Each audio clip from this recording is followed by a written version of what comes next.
अस्सलाम वालेकुम नाजरीन, आप देख रहे हैं K92 न्यूज़ और मैं हूं आपकी मेज़बान नाइला भट्टी। शामिल करेंगे आज की इलाकाई खबरें।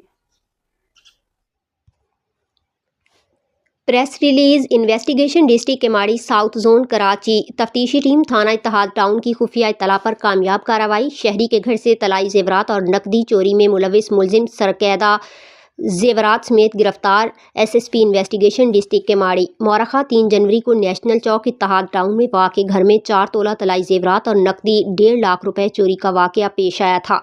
Lieutenant retired Azhar Javed. वाक़े का मुकदमा इल्ज़ाम नंबर 4/2025 बजरम दफ़ा 380/454 तेपे थाना इत्तेहाद टाउन में नामालूम मुलजिमान के खिलाफ दर्ज किया गया था।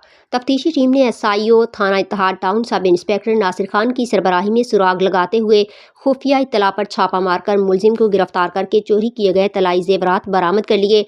Lieutenant retired Azhar Javed. गिरफ्तार मुलजिम की शनाख्त वहीद मुराद वल्द सैयद करीम के नाम से हुई। गिरफ्तार मुलजिम से मजीद तफ्तीश जारी है। SSP investigation district Keamari south zone Karachi.